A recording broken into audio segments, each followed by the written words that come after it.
Welcome everybody to SunSolar Success. This is episode number 2, and we're excited today to be getting together. I'm joined by Val Barraquette. He's president and CEO of SunSolar Solutions. Also joined by Troy Dembakowitz, who's vice president, and I'm Michael O'Donnell, vice president, sales and marketing. Great to be with you guys. Our discussion today is going to focus on the challenges that we've experienced over the last year or two, some of the challenges we see coming up ahead of us. But I wanted to take just a moment. This is the season where we kind of take a step back, feeling grateful. Val just sent me a text I'm feeling pretty excited about. It's a time to really count your blessings and think about where we've come from. And in doing that, I think about the memories of those early days, 2015. We truly were a merry band of men. We were striking it out to find our fortune in the solar world and telling friends and family, gathering people together into what now has really formed into a very substantial, very significant, one of the most successful solar companies in the industry. We were Val, what were we just voted on for tell us what that top contractors in the United States? Yeah, that was a 2022 top solar contractors by Solar Power World. Yep. And so that's a publication, obviously comes out monthly, but that's a pretty, I don't know, prestigious is the word I would use. Prestigious is the word, in our industry, it's it is, and to be recognized as that, as in our first year of doing installs, I think was pretty special. We even had an article actually done on us as a company, kind of our journey of how we got to where we are. And so we're excited to make that list in our first year as a contractor, and obviously excited to improve on our spot in 2023. Man, does that put a fine point on what I'm talking about in terms of looking back to see where we started, this merry band, to where we are today, voted one of the number one contractors in the entire United States. Brings back memories for me. I remember meeting the two of you guys. I was introduced by a friend of mine named Rick, one of the original founders, and he brought me to a dinner. I met you guys at P.F. Chang's, talked about the solar thing. I told you about my history, my experience, having sold solar back in the 80s, excited to come back into the industry and try it again. Troy and I went out and knocked doors that very night. But then, to bring it down, coming to the first sales meeting in the satellite warehouse, in the back of this satellite business. TV shop. Yeah, is this something I should quit my job over? Do these guys know what they're doing? What I remember really clearly was Rick showing me on his phone how these proposals were prepared. And then when the salesperson was in the house, he was really demonstrating exactly what the solar system was going to do. So that really boosted my confidence that I would be able to make this happen. Troy, what do you remember about those days? What do those memories bring back for you? You're giving me chills. We need to talk about this more often. This is great. Every time we sit down and talk, I get chills down my spine. But yeah, I just remember meeting in the TV shop over at Rick's on Bell Road and trying to talk people into getting into solar. Nobody knew what it was about. Nobody knew what they were getting into. It was a different challenge trying to find bodies and putting together, in an industry that was brand new. Nobody knew how to take it door to door. It was interesting because you and I were sitting in the car driving around the neighborhood trying to figure out a pitch and how to knock on a door and get a proposal. And it was new. It was innovative. It was interesting. I remember that first cul-de-sac. Yeah. It was like 5 houses. We got appointments with 3 of them. Yeah, and we were kind of nervous. Do we both go to the door? Do I go to the door? Do you go to the door? Right. Should we sit in the car? Right. Or let me stand by the garage. It was funny. It was fun. Yeah. So Val, first of all, thanks for hosting that party way back then. Thanks for hosting the party. I think that was kind of my idea. You agreed to it, but it was my idea. You have a little bit nicer backyard now. But what do you remember about those days? I mean, it's pretty incredible. Obviously, where we started, where we are now, where we're gonna continue going. But I mean, to you guys' point already, I mean, just sort of how it was just kind of put together. We didn't really know what we were doing at first. I mean, we knew what we were figuring it out, right? Yeah. And I one of the things I always remember, I know I've told Troy this a couple times too, is just like the expectations we had back then of ourselves and as a company were so small. You know what I mean? Because it wasn't new. It was funny because 8 years ago wasn't. It's not that long ago, but in solar, that's a pretty long time. There hasn't been a lot of people that have been in solar for 8 years. Right. Like that, you're an OG in solar if you've been around for 8 years. That's true. Most of the people, came in the last 2-3 years. Thanks for doing the math, Val. I don't think I'd added all that up yet. Yeah, it's coming up on 8 years in March of 2023, right? Yep. So, but yeah, like I was saying, when we start off, I think we were something like, hey, if we get, a handful of sales, if we get like 8 sales, I think it was like a goal, right? Like, hey, like this thing might work out if we get like 8 sales. You know what I mean? In a month. In a month. Sell 8 of these things. You know Can what I we mean? sell 8? Right. Can we sell 8? And then obviously, I think we, the way that we do things today, when we put our head down, we went to work, and I think it came out better than through our efforts and some other processes. It came out better than we thought, and we're like, hey, this could be a real thing. Right. Let's keep going, and we haven't stopped since. So tomorrow at the Christmas party, we'll have an entire HR, department. We also have a person whose whole job it is to bring somebody through the process of being onboarded at SunSolar. Troy, what was it like in the early days, being the person teaching me and others how to sell solar, and what did it mean to get onboarded at SunSolar back then? Yeah, it was kind of, it was recruiting people, friends, your family, right? Just trying to get bodies in the door and out on the doors, knocking, selling solar, just pitches, trying to get more proposals out there. Like Val said, we were trying to get 8. And I remember we had this goal that if we could just get 1 a day.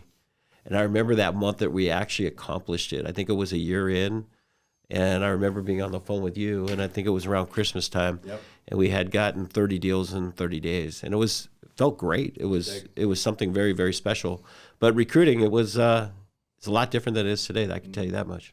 Troy, you have a huge family here in the Valley. You have a bunch of kids, bunch of friends. You've lived here. You've this collection of great friends.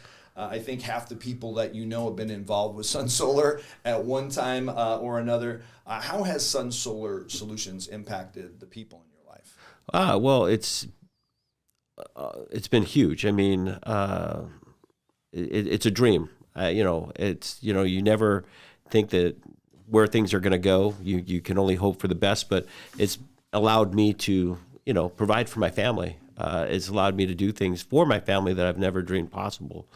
Go places, help kids out, help certain family members out of certain situations. So, yeah, as far as the impact goes, it's been incredible. Really has. I'm truly blessed. What I was attracted to when I first sat down with Rick, I told you, he's showing me on this phone how this proposal gets done. I'm like, Rick, do you have to do this? Do you have to learn how to be a solar engineer? He's like, nope. We got this guy, Val. He's one of us, and we go out, we make the appointments. He's in the background doing this stuff. When we're in the house, he's there. If something needs to be changed, he knows how to do that. But he's building a process, building a system. Val, what was it like kind of tackling this whole endeavor really from scratch?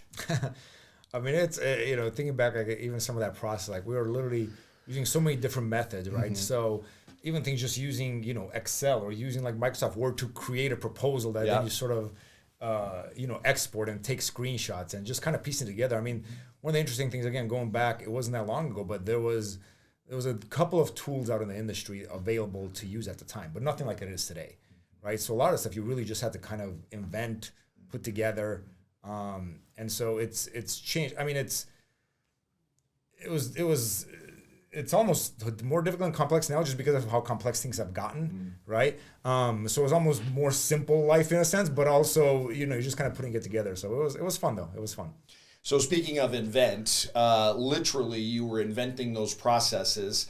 That's become, I think, one of the primary backbones of SunSolar Solutions is our back-end infrastructure. How and what made you think to really start building then into what's become AMPS today, our entire platform?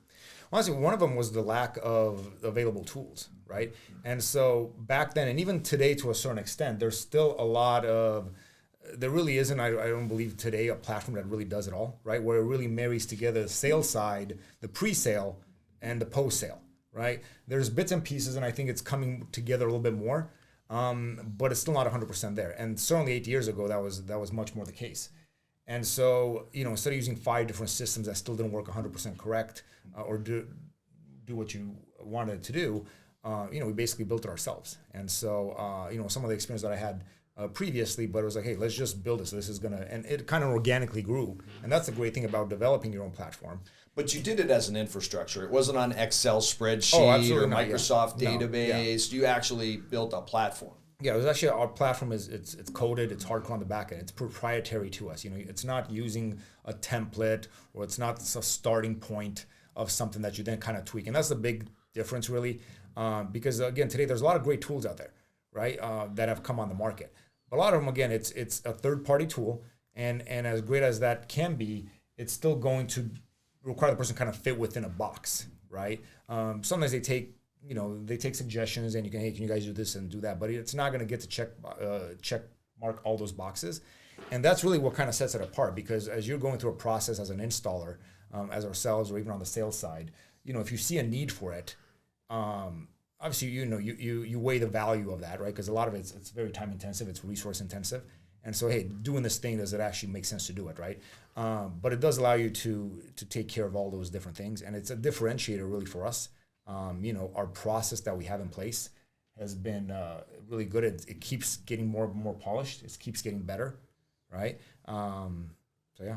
I know as a salesperson out in the field, what AMPS has allowed me to do is do what I do best. And I have people asking me all the time, Troy does the same. We're known as the guys that literally not only sell a megawatt, but over 2 megawatts of solar every year. And people constantly want to know, how are you doing this? How are you doing this? And of course, I think Troy and I love to let people believe there's some superhero mystique to that. But in reality, the answer is we're driving a 250 mile an hour race car around this racetrack. Right. And the infrastructure, the AMPS infrastructure at SunSolar Solutions gives us the opportunity to do what we do fantastically well, which is we're salespeople. We know how to sell. I know how to make appointments. I know how to make presentations. I know how to close. I can teach other people how to do that. What I can't teach them how to do is sell at that volume when they're doing most of this other kind of work, all this back-end work, all this proposal generation, all this, having to deal with the customers. Our back-end infrastructure after the sale is just as vital and is what has really enabled us to go 250 miles an hour, do 2.5 million watts of solar in a year. Val, what's gone into building the back end of that infrastructure, and how have we had to accommodate and build that out as we've moved into the world of being an installer? We had a really good foundation, from earlier on, right? Because even when we were doing just sales for the first few years of being in business, we didn't just do sales. We always did the customer experience part as well, right? So meaning that we were always the point of contact for the customers. We project managed to a certain extent, right? Making sure, hey, is this stuff moving through? Where is this stuck? What's going on? And so those, we had a good foundation of that.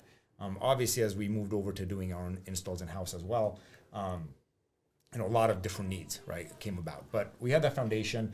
We work with a team, to do this development work. It is very time intensive. If people haven't done software development, I think it's probably highly underrated of what goes into it, right? It's because what's so difficult? Just make it do the thing, right? From our financials, I understand it's not cheap either. Right, it is not cheap. It is not cheap. It's a big investment. It's a massive investment of both money and time. You know what I mean? Again, if people haven't done software development, it's always a little funny too, because the you think you test for every possible, right? So there's literally a process, first is the idea process, and then you draw that out. A lot of times it's based on flow charts and just to kind of see the whole picture. Then it goes into a design back and forth. Then there's a QA process, person one. Then there's QA process two, which is me. And then you're like, all right, this looks good to release. And then 2 days, you release it, and 1 day later, somebody does a thing that you never thought anybody would do, and you're like, man, I did not account for that particular edge case. Like, why would somebody click on this button that caused this bug? Like, you know what I mean? And so that's always kind of fun with that. But it's very useful in what we do, and it really runs the business, the entire thing, from pre-sale, accounting, commissions, customer service, rep view of exactly where the project is. Is that what people mean in the industry when they're talking about fully integrated? Absolutely, 100%. Yeah, fully integrated. I mean, and honestly, maybe even to a larger extent. There are obviously a lot of times people fully integrated. Hey, we do sales and install, but to actually even build out the platform and to really drive the entire process on the back end, I think it's almost fully integrated to the next level. So. Yeah, and so it's been a huge investment. It's probably what I would say as we talk about our challenges, where a lot of that's come from. How do we grow into that company that truly is fully integrated? And it's the infrastructure that has helped us really build that along the way, be able to fall back on it. Troy, I knocked my first door in solar with you. When I started solar in the 80s, I was in a telephone room. I was a setter, but I was in a telemarketing room. And when I come back and meet you guys, like, how do you guys get these appointments? And you're like, Troy's like, knock on doors, man. I'm like, oh no, that's like really bad news. I've had the not pleasurable experience of delivering that bad news to lots of people. How do we get this business? We knock on doors. That's how we do it. How has selling solar changed? from back in the days when you learned how to do it, selling for Solar City, and then teaching it to myself. You and I knocked my first door. You went with me on my first presentation. How has it changed over the years, and how is it still the same? Well, it's a brand new market. Everybody was new. A lot of people that were opening the doors didn't know anything about solar, right? They hadn't heard about it. They just seen it. But now, fast forward 8 years, now they're seeing it on their neighbor's house. Their friends got it at work. Maybe their mom and dad have it. Now they're being told to get it.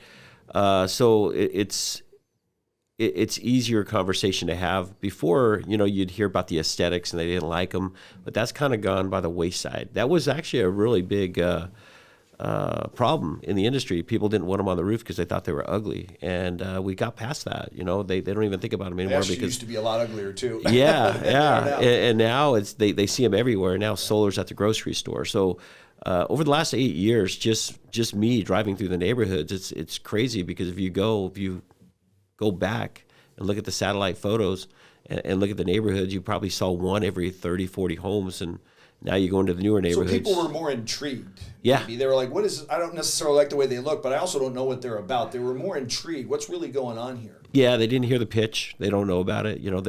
They thought that they had to come up with a lot of money. Back in the day, you had to pay cash. You had to go get your own loan. And now we have, financing at our fingertips that you get an answer within 15, 20 seconds. The industry has changed forever, right? Yeah. Plus, it used to be $10 a watt. Right. Back in even before our days. That's now true. It's, under $3 a watt. So it's much more affordable. And much more efficient. It doesn't make sense not to go solar. We were selling 260 watt panels. I remember those. Our first month, 260 watt Sun Edison panels. I think I remember 230. I think I remember 400 watts and above. Sure, there was some, 240, 250. Yeah. So that was back in the day. Today, I wouldn't say there's less intrigue, but people know more. Yes. Now they see, like, they can stick out their head out the window and see 5 or 6 solar systems on their street. What's that like? Yeah, that's they're not the guinea pig. The skepticism's gone. It's more, it's today, it's tomorrow. They know that this is the future. They know sooner or later they got to pull the trigger, right? It's their time. Everybody that waited, it's not getting cheaper. It's getting more expensive, right? The incentives are going away. Every year, as we say, the buyback's going back. It's costing more and more money to get the same outcome. So the sooner you do it, the better. Oh, absolutely. And I find when I'm in a neighborhood and they can see 5 or 6 systems, there's no doubt anymore that this is something that's real. It's not for the tree huggers. Right. It's not for the people wearing granola, Birkenstocks and all that stuff. It's like people who want to manage their home and manage their energy future efficiently. But it's really not a matter of if they're going solar or if there's who in the neighborhood is solar. It's who's next. Yeah, who's going to do it now. It's when. Yeah. It's when. When am I going solar? Yeah, and that's what we're doing every single day as we're out in the neighborhood and just finding out who's next, who's gonna do this. I think back to your story of you driving a pizza truck, right? I don't want to embarrass you, right? That's You're okay. driving a pizza / I think of like the wholesome bread guy, right? Yeah. Who was the pizza truck guy at the grocery stores and feeding a handful of kids and caring for their future. And you met a guy, right? And how did that go? I met a guy that I was out in the neighborhood. He says, "Hey, I'm giving away solar. I'm putting it on roofs. No money's out of pocket, and I'm making a killing." And I'm like, I'm in. Show me where, right? I didn't have to hear any more. I just showed up, took the job, and the next day. He showed you how. Yeah. And I think of all the times I've watched you showing somebody else how, and the trademark, Troy. My job is to introduce myself. That low key approach at the door. What's it been like? Getting other guys to adopt that and getting over that concern and fear. I'm a different approach. You and I especially, we've been in the game for a long time, and we both have a complete different approach. I think even in the house, I'm more laid back. I'm trying to make a friend, and I preach that. It's more about getting somebody to trust me and to believe that I do have their best interests at heart. And if you come across that way and you're not really thinking about the commission that you're going to make by closing a deal, and you actually do more listening than talking, that's been my success. I truly believe that. And I teach that. And that's not easy to teach, right? Yeah. 50% solar in the house, 50% talking about the customer, getting to know them has been my approach, and it's worked over the years. Make a friend, make a sale. Correct. And truly, you are their neighbor. We are their neighbors. We live in Peoria. That's where a majority of our Customers have kind of started from. We're all over the state now. We have over 9,000, coming up on 10,000 customers in the state of Arizona. But when you look at that map of Peoria, it's a lot of our neighbors that we've met from the early days through today. Yeah.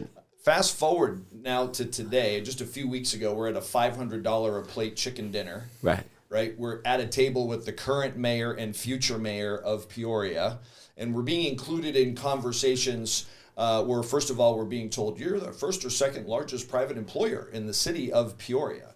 And Val, what's it like? What's it like having been with a company that's traveled that distance in that period of time? We started out in an office that was, well, first of all, it was a satellite TV office. Our first office was literally the size of a big bedroom. And now there's 3 buildings in Peoria that have our name on it. What's it like having, traveled that distance? I mean, there's all kinds of emotions tied to that. I mean, it's humbling, I think, for one. I mean, just to where we started, kind of, again, going back to what our, not necessarily aspirations, but just what we like, hey, if we do this, we can, it will be all right.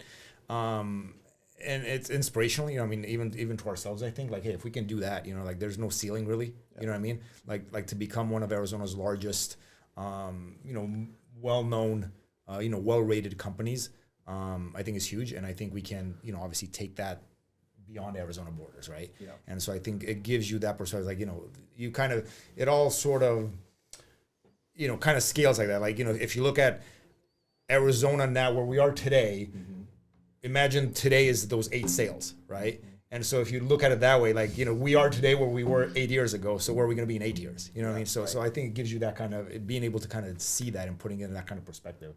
Well, and that's what I'm excited about. Yeah. So, I mean, the United States has committed to the Paris Climate Accord. That's a global, international treaty to reduce our emissions by 50% by the end of the decade. That means that we have to there's 65 million homes, and it's a finite number, but it's a big number. 65 million homes in America that could be, it's suitable for solar. In order for us to meet that commitment, we've got to get to over 30 million homes that are solar. We've sold 3 million homes, the solar industry, in the last 7 years. In the next 7 years, we need to sell 30 million. That's 10x. I remember you being slightly overwhelmed, not very overwhelmed. You're a pretty efficient guy on the operations side, but there were times when you were overwhelmed when we had 8 sales.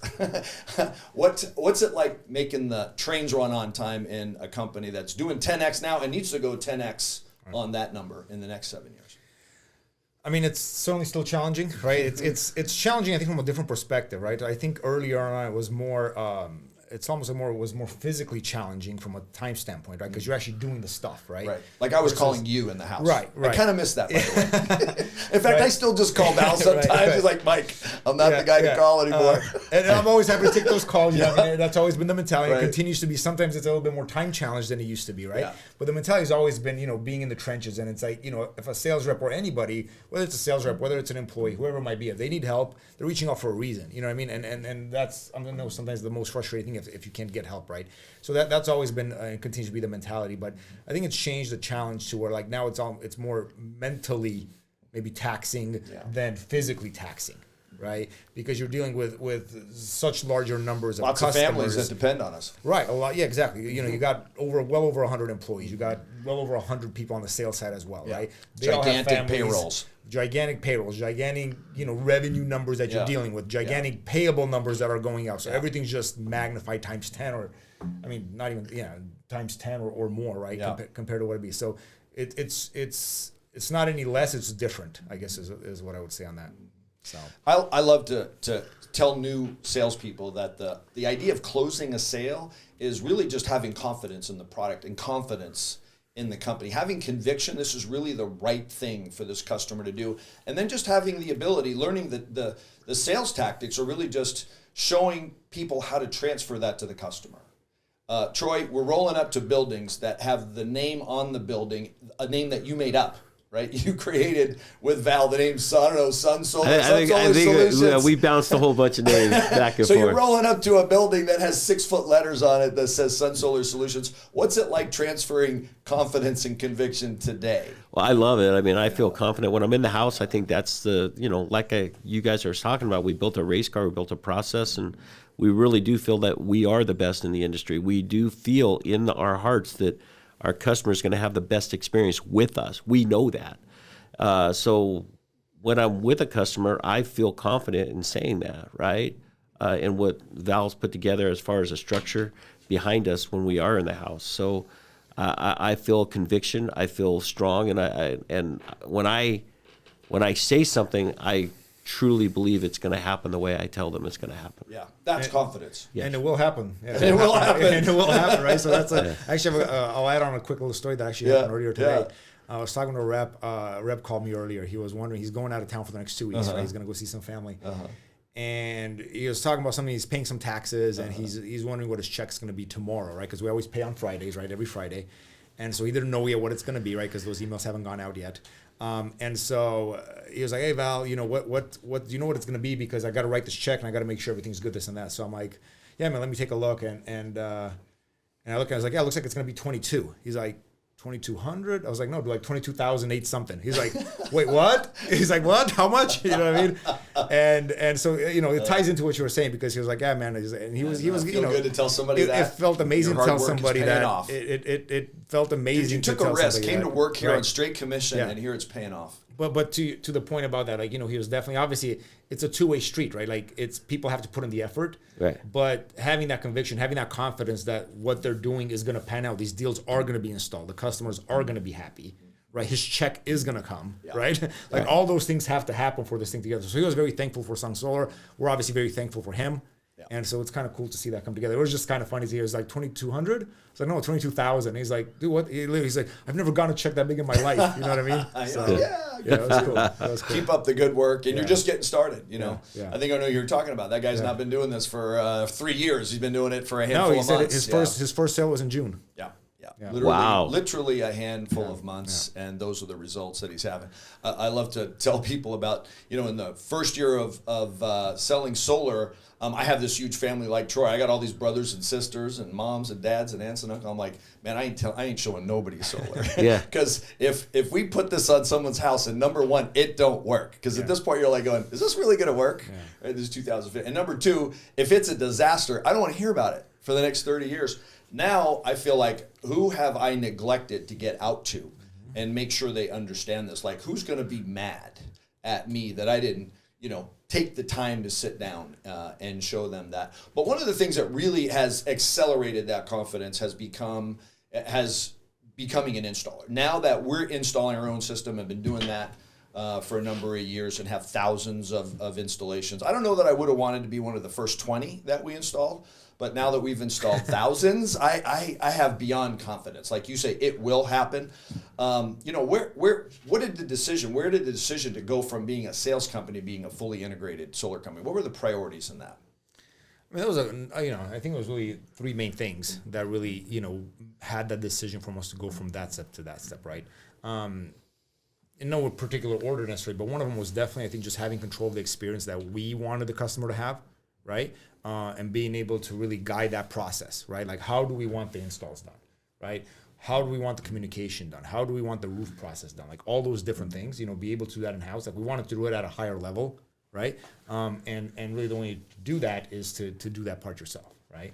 Another one was obviously a big thing that I know we talked about at the time was, you know, some of the changes in the industry, right? So back then when we became an installer, the tax credit, right? That was something that really the future of it was a question mark, right? And so that changed, obviously. Now we've got, which is amazing news, right? Yes. So we've got the 10 years Inflation Reduction Act that gave us a 10-year extension at 30%, then a step down to 26, then 22. So really 12 years of the tax credit, which is just massive, right? But at the time we became an installer, that was a little bit of a question mark. And so, you know, being an installer, that kind of gave us a little bit more stability on that end. And then I think from a sales standpoint, again, I think we've, you know, a lot of sales reps, a lot of sales dealers, a lot of sales orgs, they want to work directly with an installer. And so, you know, us being able to be that role, right, and have that direct contact with them, I think was really the third thing. Provide all that value from one stop, from one person, either to the homeowner or to a dealer that needs a great installer. Being able to really, you know, provide that is just it's just been a game changer. Right. Yeah. But it's been a lot of hard work. Oh yes. Been an absolute ton of hard work.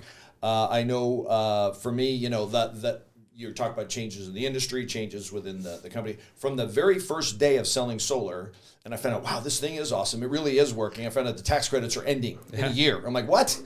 And then luckily, I think Obama extended it for a year or two, and then you had the Trump Biden transition. It got extended for another year or two. But we've been selling solar under the threat of the tax credits going away any minute. And to some degrees, we've used that to our advantage in the urgency on the sales side. But literally, that's really caused us to question about what could be, what is the wisdom in investing into this business. Now, we're obviously fully invested. We did that before the tax credits. But the investment, the Inflation Reduction Act, the IRA, did extend it for 10 whole years. So if somebody, Troy, if you were doing something else and you were thinking maybe I'm going to get into solar, if you were looking at that a year or two ago versus looking at it now, how would you feel and what would you say to someone who was really balancing that question? Well, I think a lot of people are afraid to jump in. And if you are going to jump in, as Val says, jump in with 2 feet. You never want to do anything halfway, right? Anything worth doing, do it full time. And I think that's the issue. People that do want to come into solar that looked at it before, that didn't do it, really feel bad because they feel like they missed the boat. And I think with what happened over the past year, you still have time. You could jump in and you could become very, very successful. I think now more than ever is the time to get into solar. If you've thought about it, do it now. I mean, there's always going to be a deadline, right? There's always going to be an excuse for you not to get started. But what are some of the things that someone that's in that position should think about in terms of, if I'm going to try the solar industry, what do I want to look for? And then we may not be in their market, so it's not SunSolar. What do you want to look for in a solar company to have a good career and end up having happy customers? Right. Just go to Yelp, go to Google, find out who are the good installers in your, that'll tell you everything. The companies with the good reviews, the ones that care about the customer service, right? The ones that are doing things right. Go to the Better Business Bureau. All the things that people do for us when we're in their house, and they're actually pulling it up on their phone right in front of us at the table, right? And they're like, this is really weird. Every time somebody has a question on Yelp, it seems to be the CEO of the company that's answering. Yes. I'm taking that as a kind of a good thing. Yeah, that is a great thing. And I tell them that. I tell them to pull it up. And I said, look, I bet you he's responding. Oh, he did respond, right? I said, but that's the company that cares that, no company's perfect, right? There is no such thing as a perfect company, but how does that company handle a problem when it arises? What's the character of that company? What do they do when things do go wrong? And that's what you're looking for, the people that do it right. And I think that SunSolar Solutions has proven we have a great track record that we do care. Yeah, so now, when we look at the next 7 years, the next 10 years, we have a 10-year horizon on these tax credit. That thing is gone. That anxiety is, does this dog hunt without, the government paying for a huge percentage of the system, which is what we're out talking to people. We're knocking on doors. Hey, did you know you don't have to put any money down? The government supplies all the upfront money. And, it's actually gone up. Now it's a lot more money, $400 billion that the government's going to pump into the Green New Deal, really. They're calling it the Inflation Reduction Act, but I think it's really, misnamed. It should be the Green New Deal. This is it. Here's the money to go solar. The government provides the upfront money. So, now we're looking at that. What do you think from a standpoint of, someone looking at getting into the business right now, Val? What does that do for someone from a long-term horizon perspective? I think it's definitely a little bit of a different approach, because I think before, while the urgency was good, right, and it was maybe a driver for some people, right, but you had a little bit of an unknown, right? So it's like, do I get in this? Is it only going to last a year? Is it going to last 2 years? Is it over? Is it really worth changing my entire career? Is it worth doing? Maybe you have a good job, right, and you're like, is it worth it? But now I think it certainly gives you the confidence that this industry is going to be around, and it's only getting, it's the, nationally, but obviously worldwide, the demand for clean energy, for solar energy, is only increasing. Everything that we're hearing is, we can't keep up with the demand, right? And we see that ourselves on our end from, even a labor standpoint, finding the talent, finding enough good talent. Like there's certainly, it's a very well-paying industry, and obviously on the sales side, but even on the operation side, it's a good industry to be in. So I think, again, it gives people that, hey, this isn't a short-term thing. This isn't just some quick side gig. Like, I can get into this and I can commit to it, And I think that's the difference there. Right. So as we're counting our blessings, the fact that our country is committing to solving this existential threat. We now have 8 billion people on the planet. Can we sustain a planet where there's 8 billion people all sucking stuff out of this planet to light stuff on fire to provide their energy? That's kind of over. To me, I know I'm just excited as can be to be in the midst of that thing that's really changing that, which is a game changer, for the planet, for humanity. That's what our business is. So having the tax credits be extended, increased, and solidified, obviously is one external thing that we no longer have to be, kind of anxious about. What are some of the other challenges that we are facing? What have we faced in the last year? What are the challenges we've really hit head on, and what have we had to do about that?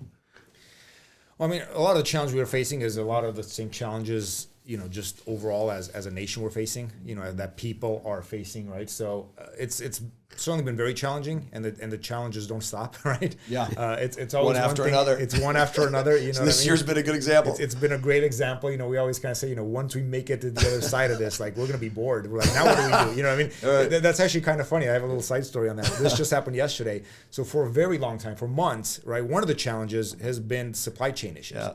Right, especially that COVID thing, right? The COVID thing, but especially specific to like main panels, right? Yeah. So we do a lot of MPUs. We do, we do a lot of those type of things. And for a long time, like, it was difficult to get these panels. Yeah. And we had to keep rescheduling MPUs, and customers weren't happy about it. And we had to deal with these kind of issues. And now they're starting to trickle in. It's like, hey, here's, we got 20 of these, 30 of these came in, and now we're like. So, okay, this is weird. You know what I mean? Like, this is odd. Like, we're used to every day literally having to fight for this. Scrounging the countryside. Scrounging, you're right. And now you actually piece have of metal. Yeah, now it's more of a decision. Okay, so now they're coming in. Should we stock up 100? Should we stock up a couple hundred in case it happens again? You're sort of not sure what to do, right? But that's been one of the challenges, is the supply chain. That's been very difficult. And what happened with the whole solar panel this year with China and all that stuff? That was early on. The tariff. That was early on. That was back in March. Yeah. Right. So the year kind of kicked off February, March with. We're just cranking right along. Yeah. And then we get hit with that, right? So we had the anti-circumvention that was filed, right, against essentially, that people were solar companies were circumventing China, right, and shipping it to other countries, which then were shipping it to the U.S. So there was this big thing, and that really put everything to a halt, right? Not just from, it made sales more difficult, but from an installation standpoint, you weren't getting the product. We had to adjust even our marketing, because you don't know if you're going to have that product. Right, and a lot of companies, unfortunately, didn't get the product. A lot of cancellations. You know what I mean? Our strategy was a little bit different. Hey, that 3 megawatts that was supposed to be in Wednesday, it's not coming. Right, it's not coming. Right, and so we adjust a little bit differently. We say, hey, we're going to go ahead and typically you work through distribution, like most of this industry does. We said, we're going to actually go ahead and stock this stuff. Let's buy this stuff. Let's store millions of dollars of solar panels, so that we can go touch it. And come up with millions of dollars. Of course, right. That's the other part of it, right? But unless you could touch it, then we weren't selling it, and that really helped us get. So we didn't have any issues with that. Every customer, we were able to fulfill every customer. We couldn't say, hey, this didn't come, we got to switch. We just had to deal with Val calling us every 2 weeks. Going, need another check for 50 grand. Right. Yeah. What? So that was, so the year kicked off like that, and then again, supply chain stuff, labor shortages. And now the latest challenge is really, from an inflationary standpoint, and what's happening with cost of everything, but really what's happening with the cost of financing, right? So that's our latest challenge right now. So again, like I said, and that's an industry-wide. That's an industry-wide thing. You got to adapt or die, right? And it's always, you got to be, at least try to be a step ahead. Make that move, so that you're being proactive, not reactive to what's going on. Always kind of keep an eye on that, and you do your best at that. But it's just the next challenge. I mean, and that's really what it's been. It's, if there's one thing that I think we've learned and continue to learn, is that there's always going to be a challenge. Right? It's never going to be easy. You hope, like, okay, maybe now, and maybe there will be. I mean, there's always that hope, right? 3 to 4 years, if you think about it, it's been one challenge after another, like you said. But you've always stayed ahead of the curve. Well, we have to stay ahead of the curve. You have to stay. You can't be caught surprised. You can. That's what dooms a lot of companies. Right. Even the way that you approach things, the way that you have funds coming in, what you do with those funds, touch them, don't touch them, that kind of stuff. A lot of companies sometimes get in trouble with that. So, yeah. So the company's changed a lot over the years. We've changed a lot in the last year. Troy, what are some of the changes and adaptations that you've had to make? I just like Val was touching on, it's been crazy, the interest rates, right? We had great interest rates, 0.99, 149, 199, and you got used to that. You get used to selling something like that, money. and it's easy to sell. Yeah, It's cheap yeah. money, and everybody's saying it, and they're like, wow, I might as well go solar right now because I can't get that at my own bank, right? Yep. So it made things easy, but now, like you guys are saying, we have to change. Now we have to find new methods, new ways to make it work, right? To figure these things out. So yeah, over the last year, and I'm not a guy that loves change. I don't, I get Something's into working, don't I know, fix I it. get in the groove, and I don't want it to change. It's like, can't we get that 0.99 back? Or, Yeah. you get used to doing something and it's routine, then all of a sudden a roadblock comes up. But I think we've done a great job as a company to get through those roadblocks. I think that we've navigated very well the past 3 to 4 years.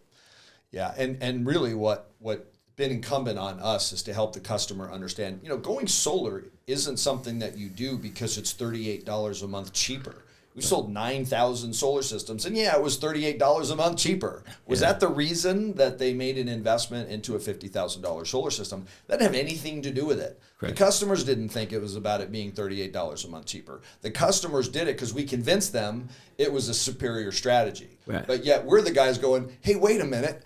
I want to sell a superior strategy, but I want to tell them it's cheaper. Right. So why is this $38 a month? A lot of that, a lot of that, cheaper? it's always in our own head. Yeah. Our mean, whether it's the three of us, and there's two more Yeah. salespeople on the thing. The customer doesn't know any different. Like what you're showing them is It's a brand new right, day. a It's brand new solar day, for right. him. Today But starts a today. lot of that, I think, it's challenges again within the industry. Yeah.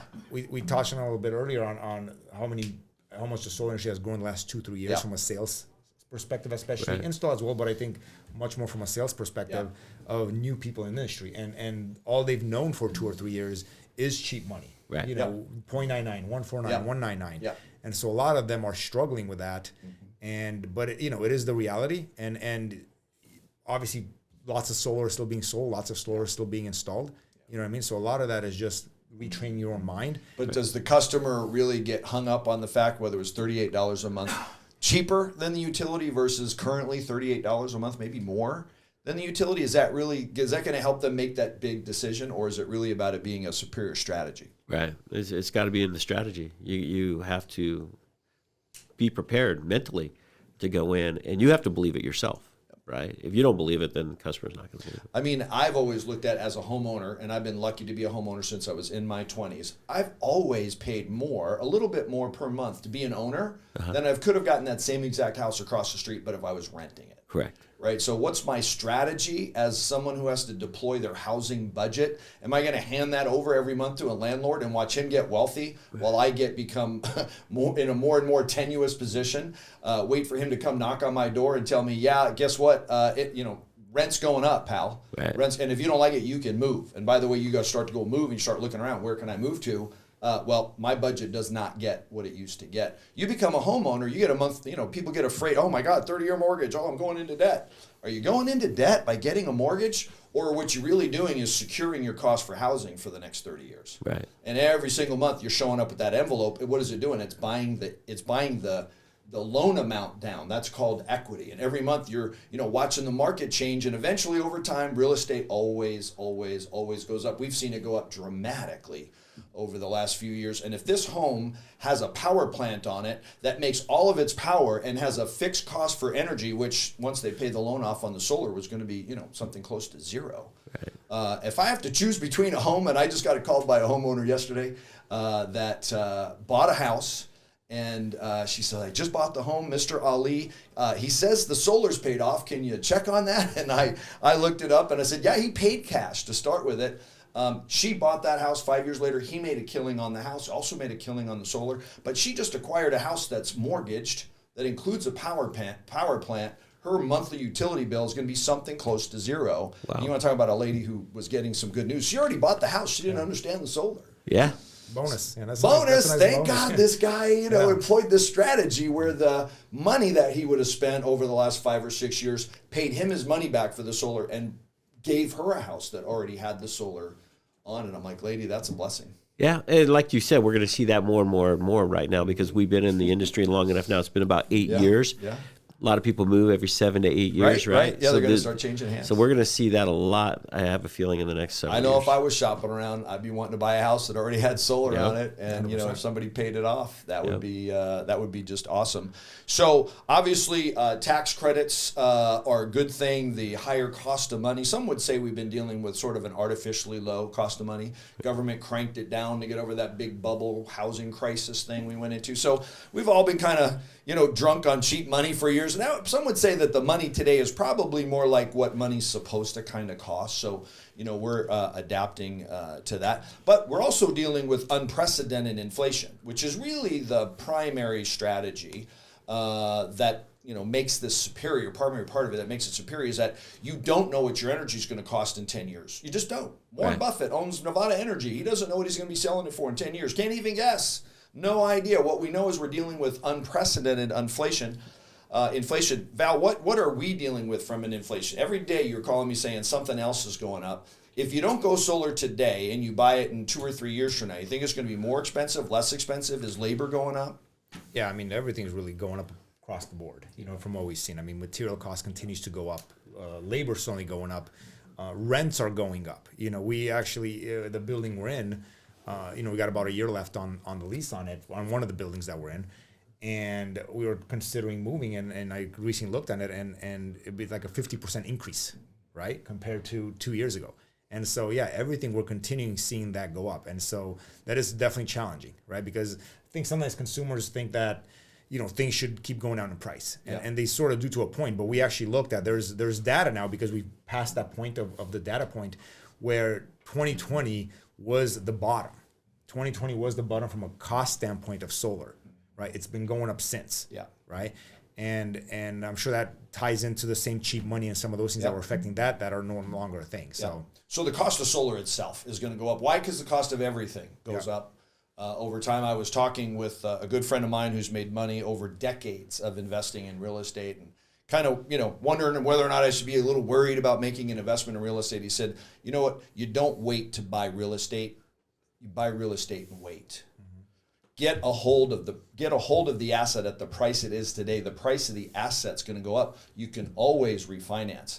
And I think about people acquiring solar now at this price with all these tax credits. And if the interest rates go down later, just refinance the whole house and the whole thing, put it all together. But acquire the asset now and then wait for the market to turn around. So obviously, as a company, SunSolar Solutions been dealing with changes, been dealing with challenges, but I think the entire industry is about to start having to deal with these interest rate changes, some other challenges ahead. Val, what do you see going on industry-wide?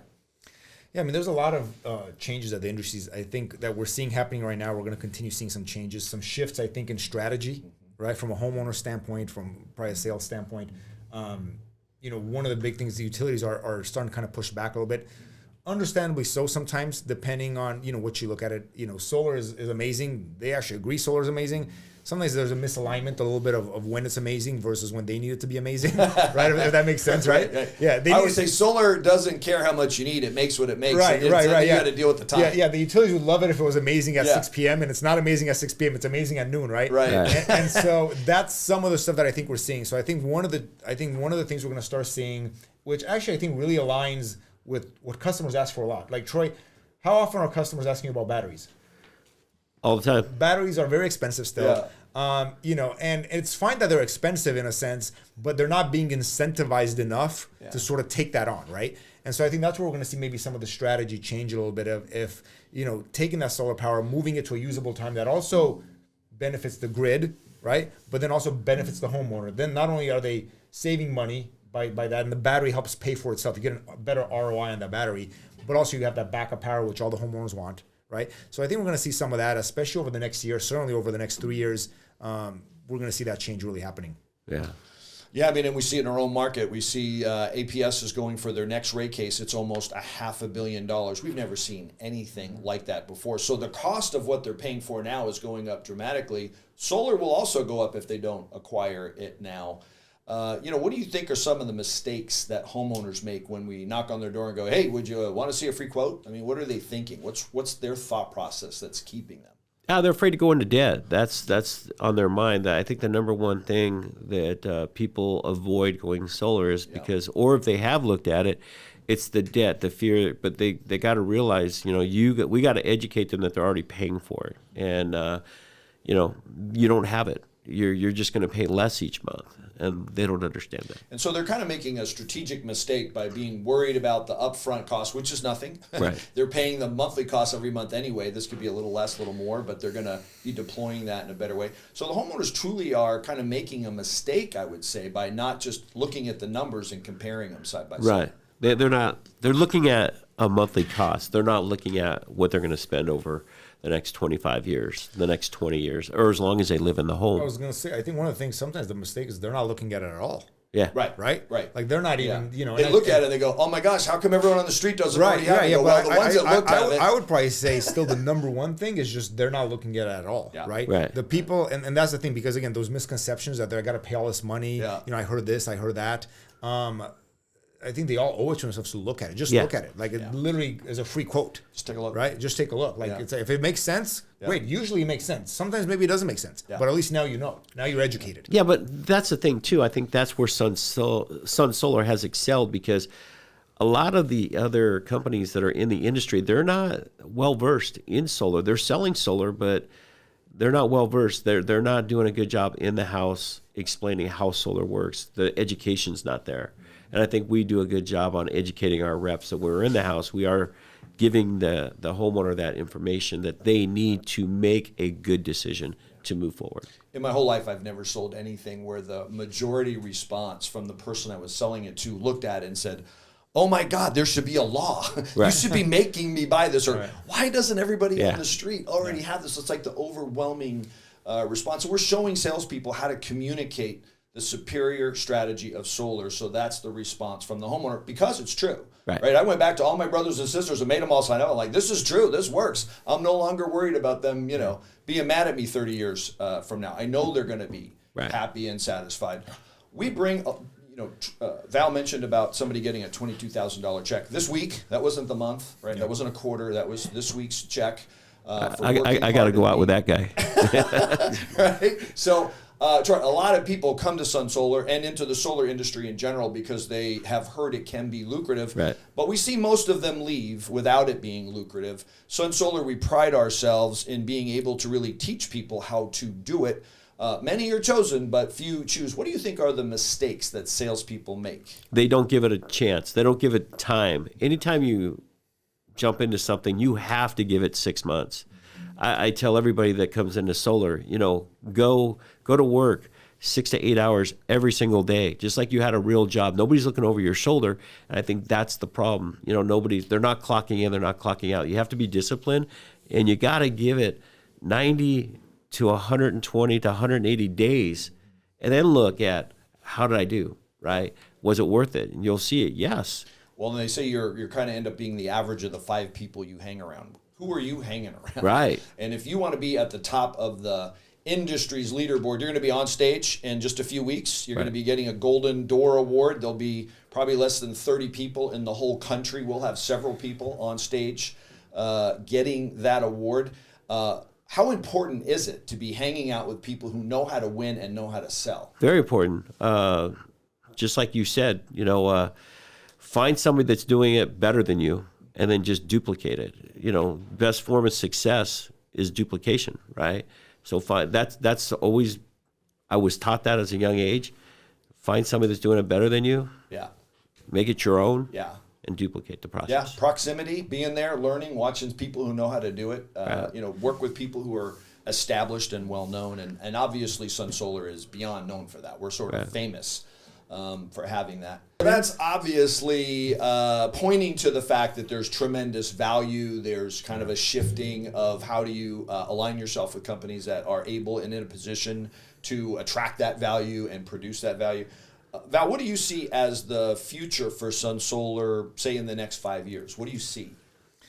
I mean, one of the things that I think we're at a step where, taking it to that next step, I think we've been able to show through the work we've done, through the reputation that we've gained here in Arizona, right, that it is a great model.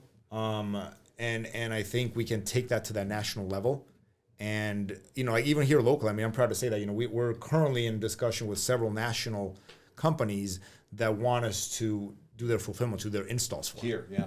do it to them for them And in anywhere else Arizona. we can go. Right, and anywhere else we can go. Yeah, Yeah. they're like, hey, if you guys go to other states, right? Yeah. So we've got a good process in place that I think is being recognized. And so, in 2023, certainly that's going to be the year that we take that step. But then over the next 3 years, then over the next 5 years, really making SunSolar a national brand and really kind of helping, I would say, level up a little bit, if I can, right? The industry in a sense. I think that things can be done better in certain situations, right? And I think getting, they always say like competition, does that to an industry. Like a lot of times it's driving those kind of things. So I'm excited about that. We're excited about bringing that kind of to a national level. And that's where I see SunSolar going in the next 3 to 5 years. Yeah. Yeah. So that's it. I mean, yeah, we've got a bright future ahead of us. We've got waters to navigate, but it's become obvious to me that we're doing some things right just by the inquiries that are coming in today. And obviously inquiries from salespeople all over the country saying, when are you going to get to my market? So geography is a major challenge. Right.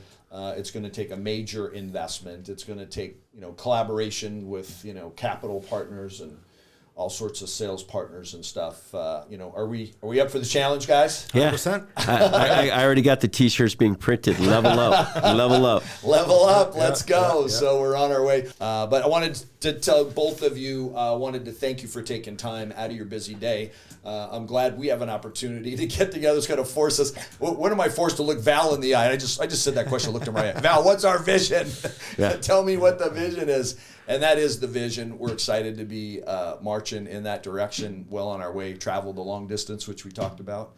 Great to be with you guys. By the way, I also wanted to say how excited I was. This was not the first podcast for SunSolar Success today. This is our second episode of SunSolar Success, but today was the inaugural, the beginning, the first ever SunSolar Success in Spanish. And so we had Juan Ordonez, Juan Carlos, and Sarah Blomfield at this table doing a full-on podcast about what it's like to work for SunSolar Success in Spanish. So if you're a Spanish speaker, look for that.